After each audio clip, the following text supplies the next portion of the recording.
Punya gangguan kelistrikan di kandang close house? Nggak perlu khawatir, tonton video ini sampai selesai untuk dapatkan solusinya.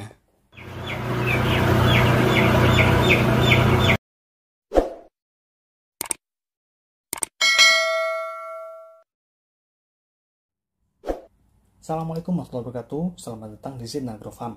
Kembali bersama saya Faris. Jadi pada kesempatan kali ini saya mau mengajak teman-teman ke pameran Indo Livestock 2022.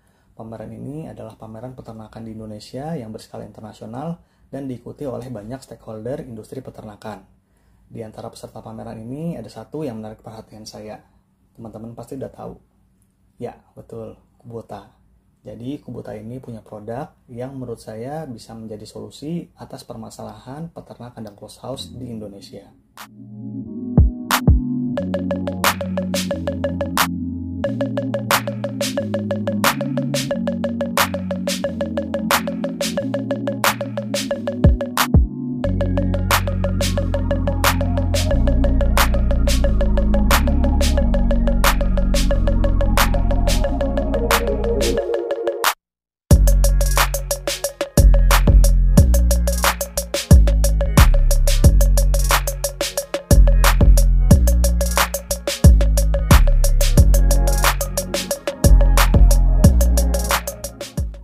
Jadi produk dari Kubota Indonesia adalah engine atau mesin penggerak kipas untuk kandang close house. Kandang close house di Indonesia banyak yang memiliki kipas berpenggerak motor listrik.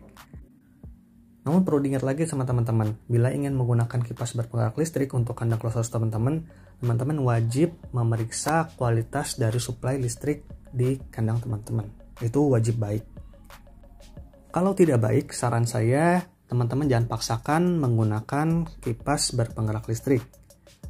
Ini saya cerita dari pengalaman pribadi ya, karena nanti teman-teman akan menghadapi banyak potensi masalah yang bisa merugikan teman-teman.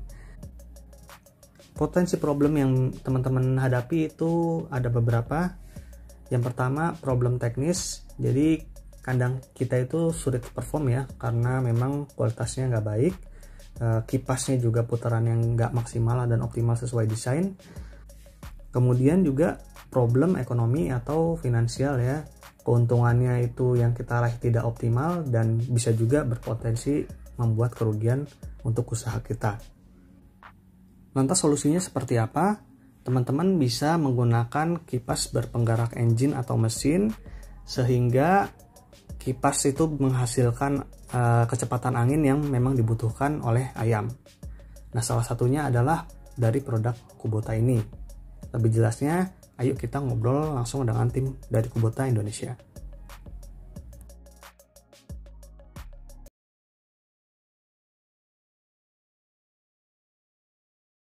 Pertama terkait instalasi mesin diesel sebagai penggerak blower begitu. Banyak pertanyaan apakah itu mudah dilakukan atau tidak. Nah, instalasi mesin diesel sebagai penggerak blower sangat mudah dilakukan. Karena apa? Kita tidak memerlukan perangkat kelistrikan dalam sistem instalasinya. Jadi, asalkan orang itu memiliki kemampuan untuk melakukan pengelasan, pasti orang itu bisa melakukan perakitan. Nah, proses perakitannya juga sangat mudah karena putaran mesin diesel ini langsung dihubungkan ke blower. Tidak putaran diesel menggerakkan alternator untuk menghasilkan listrik dan listrik digunakan untuk menggerakkan blower. Tidak demikian, tapi putaran diesel langsung menggerakkan blower melalui perantara puli penghubung, as dan piloblok serta fan pail begitu.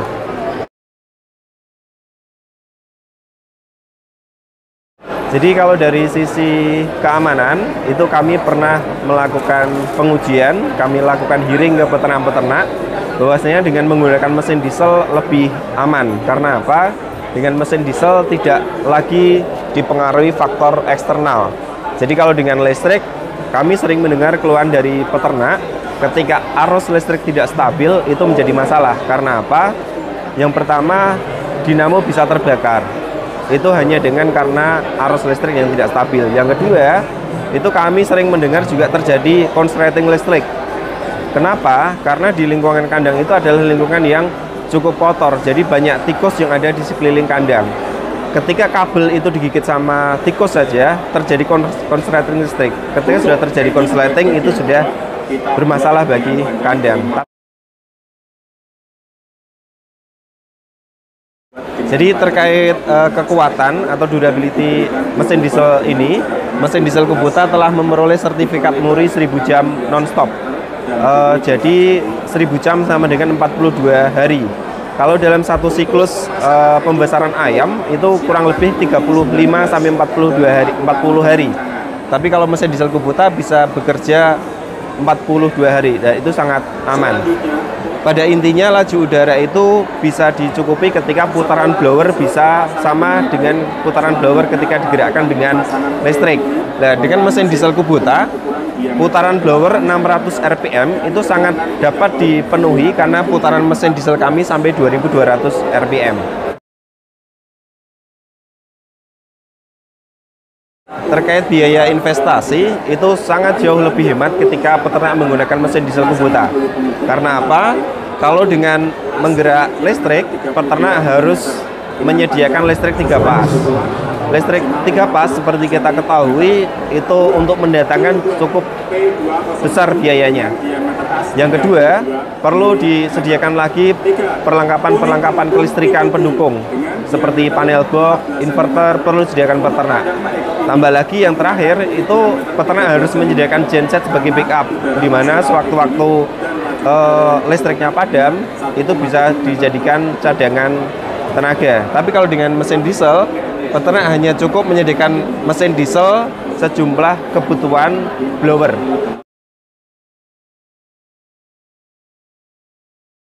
Ya, terkait biaya operasional, Kubota pernah melakukan pengujian di 3 blower 50 inci dihidupkan selama 35 hari. Kita membandingkan ketika blower itu digerakkan dengan mesin 85 TT dan blower itu dihidupkan dengan listrik 1 pas. Dari hasil pengujian itu, kami memperoleh nilai efisiensi sebesar 70%.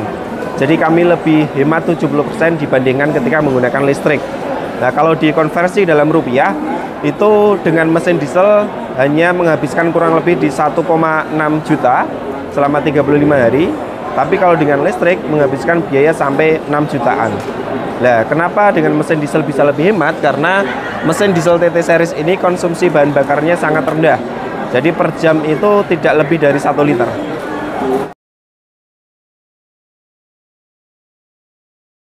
Hai. 久保田ですね、おっしゃる通り、久保田は、農業機械でね、50年、やってきた会社なんですけど、去年からね、農業機械以外の家畜業界に参入しました。で、その理由っていうのは、まず最初に訪問したお客さんのところでいろんな悩みを持ってたからです。例えば、電気を使っていて突然電気が停電してしまって、鳥が死んでしまっただとか、あとは電気のリスクが高いとかですね、そういった声が聞こえてきました。で、クボタのエンジンっていうのは耐久性に自信があったので、そういった悩み解決ができるんじゃないかということを思って参入しました。Ya, jadi PT Kubota Indonesia sendiri memang sudah berdiri di Indonesia sejak 50 tahun yang lalu, dan selama ini memang kami berfokus di bidang pertanian.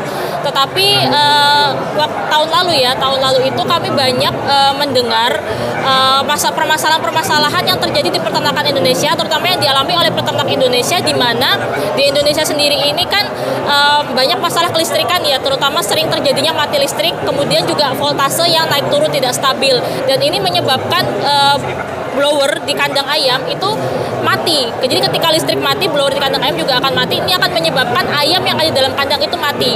Jadi karena di peternak di Indonesia mengalami masalah seperti itu, jadi ternyata memang di Indonesia ini resiko ketika menggunakan listrik untuk menggerakkan blower itu sangat tinggi.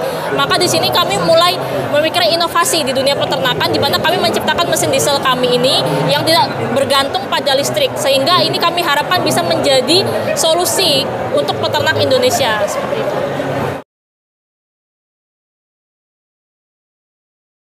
はい、まずは、クボタはね、まだ知名度が家畜業界では低いので、そのまず向上にね、尽力していきたいなというふうに思います。例えば、今回みたいなね、展示会に参加したりとか、あとは、今回ね、いろんな展示会でパートナーさんがね、いろいろ見つかったので、そのパートナーさんと組んで、ウェビナーをね、やったりとか、そういったことで知名度の向上を図りながら社会課題の解決に取り組んでいきたいなというふうに思います。Ya, jadi harapan kami ke depannya, terutama untuk di dunia peternakan sendiri adalah pertama-tama karena kami ini dalam dunia peternakan ini masih sangat baru ya. Jadi mesin kami ini baru di launching itu tahun lalu bulan Oktober. Jadi masih sangat baru dan masih banyak peternak yang belum mengetahui soal mesin kami. Karena itu di sini kami berharap ke depannya kami bisa lebih meningkatkan lagi branding untuk mesin kami ini sehingga lebih banyak lagi peternak yang tahu tentang mesin kami. Kemudian untuk mencapai hal tersebut, makanya di sini kami mengikuti pameran seperti hari ini di Indo Livestock ya. Kemudian di pameran ini kami berharap bisa menemukan partner-partner yang bisa kami ajak bekerja sama untuk mengembangkan dan untuk menyebarkan lagi informasi lebih ke banyak lagi peternak agar lebih mengetahui mesin kami. Dari situ mungkin kami bisa melakukan seperti webinar, seperti kerjasama yang lainnya untuk lebih melebarkan lagi pengetahuan dan mesin kami. Dan ke depannya kami berharap mesin kami ini bisa menjadi solusi untuk peternakan dan juga untuk masalah sosial yang ada di peternakan Indonesia. Oke, itu dulu video kali ini. Terima kasih sudah menonton sampai selesai. Bila ada yang ingin tanyakan, langsung aja di kolom komentar. Jangan lupa like video ini dan subscribe bagi yang belum. Kita ketemu di video selanjutnya. Saya pamit. Assalamualaikum warahmatullahi wabarakatuh.